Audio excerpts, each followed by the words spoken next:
या उसे खोजें कि आखिर वो पहाड़ों में कहाँ घूम रहा है। क्या होगा जुबैर का?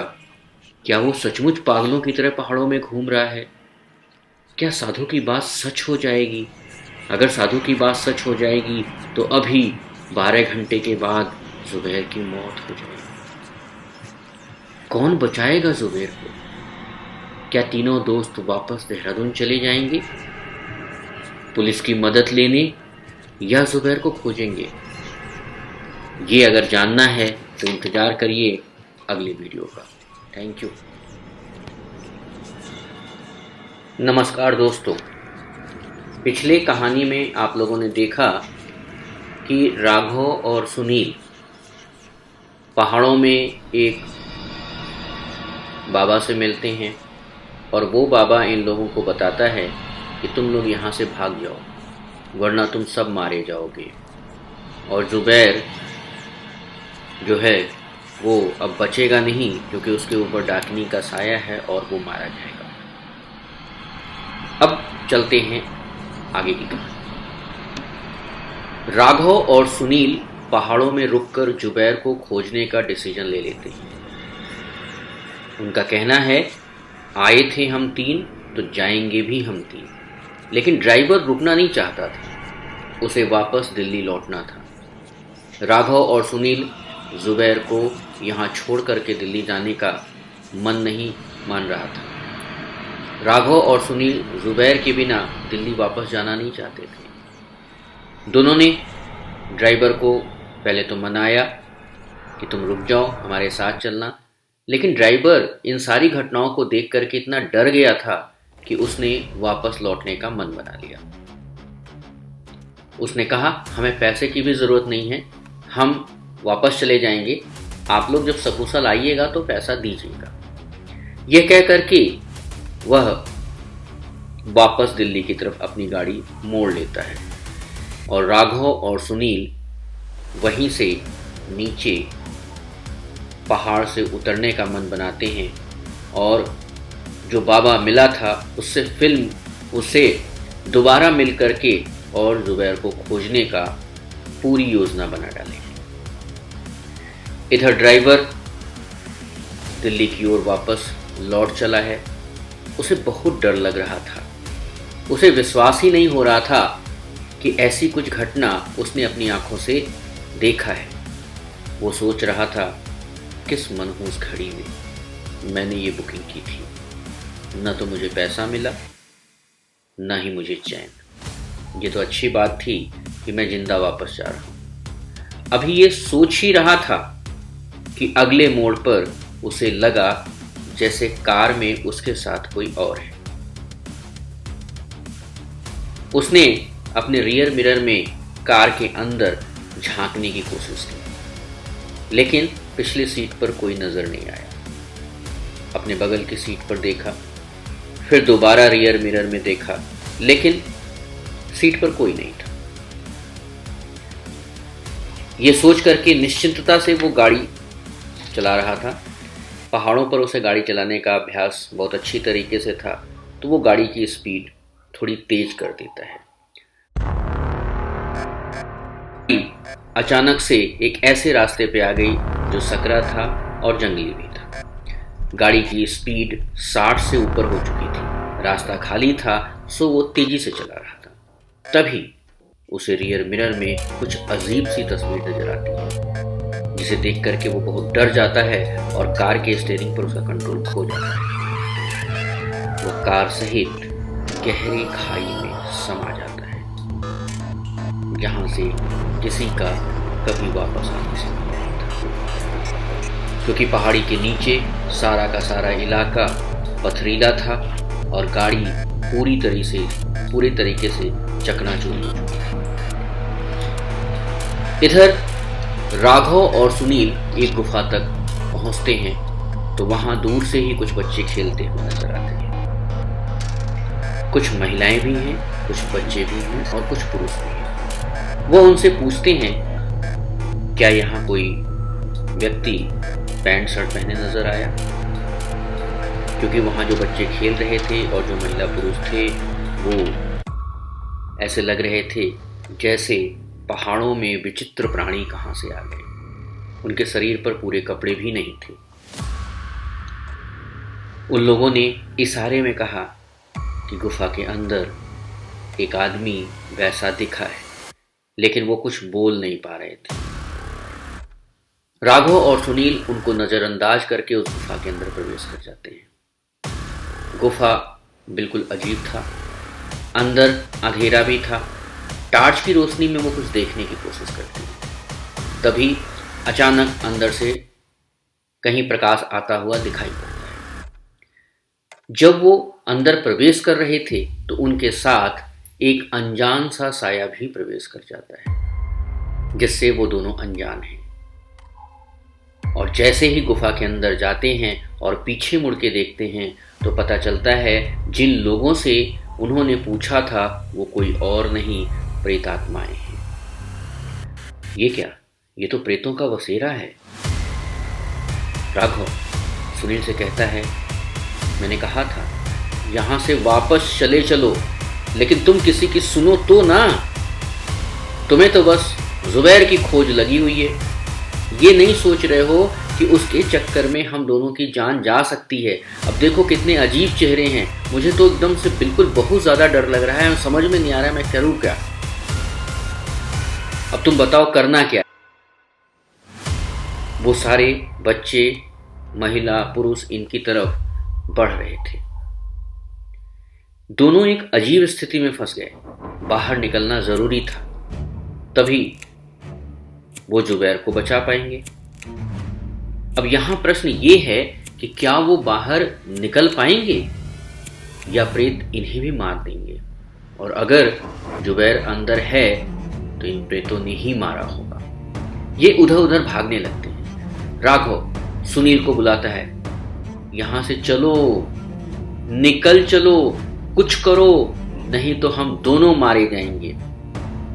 सुनील बोलता है, नहीं राघव, मुझे जुबैर के साथ ही चलना है, क्योंकि वो यहाँ पर अकेला छूट जाएगा तो किसी न किसी बड़ी मुसीबत में फंसा हुआ है और उसकी हत्या का पाप हमें लगेगा। वो जरूर हम लोग की तरह इस गुफा में आके फंस गया होगा। उसे निकाल करके ही चलेंगे। राघव झुंझला जाता है और वो कहता है, मैं यहां से जा रहा हूं। तब तक एक आकृति तेजी से उसके बगल से गुजरती है और वह कुछ दूर तक उस आकृति से खींचा चला जाता है। अभी सुनील राघव को समझा ही रहा था कि अंधेरे में उसे कुछ दिखाई नहीं पड़ता, और जैसे ही पीछे मुड़कर देखता है तो राघव गायब है। अब सुनील को एक आकृति उसके आगे पीछे मंडराने लगती है। किसी तरह से निकलने का कोई रास्ता नहीं सूझता है। चारों तरफ अंधेरा है। तभी उसे गुफा के एक दूसरे तरफ जुबैर एक पत्थरनुमा प्लेटफॉर्म पर सोया मिलता है और उसके चारों तरफ मोमबत्तियां जल रही हैं।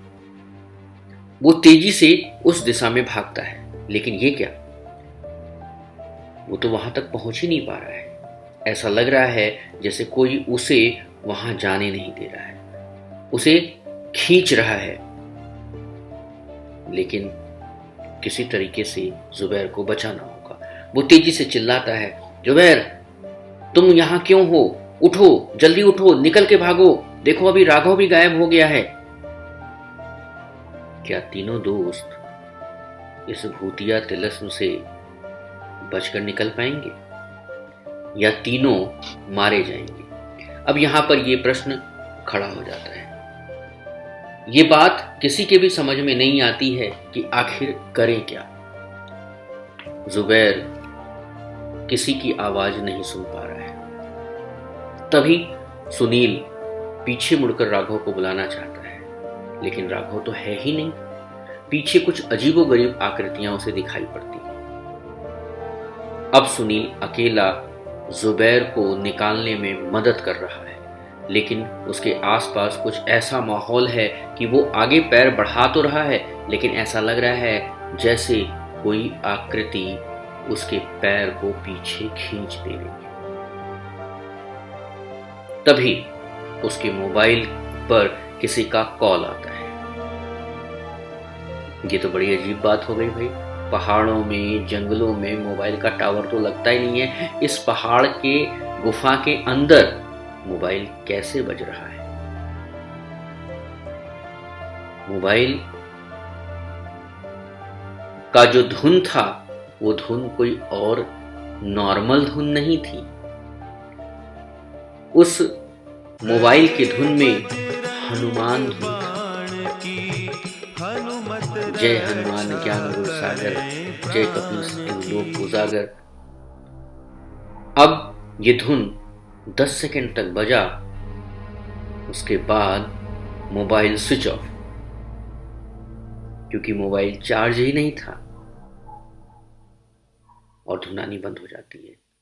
लेकिन एक चीज सुनील के समझ में आ गया था। ये धुन जितनी देर तक बजा है उतनी देर तक वो परछाई इसके आसपास नजर नहीं आ रही थी।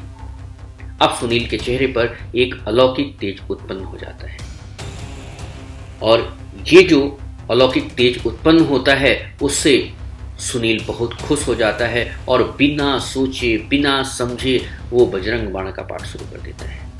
यह क्या? ये तो बड़ा अजीब हो गया। जिस हनुमान जी की वो रोज पूजा करता था, रोज बजरंग बाण का पाठ करता था, आज उसे कंठस्थ है और वो लगातार उसे चिल्ला करके गाए जा रहा है। और जैसे ही उसने बजरंग बाण का पाठ शुरू किया, सारी बुरी आत्माएं एक साथ डरावनी आवाजें निकालनी शुरू कर देती हैं। लेकिन सुनील कहाँ रुकने वाला, वो तो लगातार गा रहा है, लगातार गा रहा है। उसे अब एक आधार जो मिल गया था।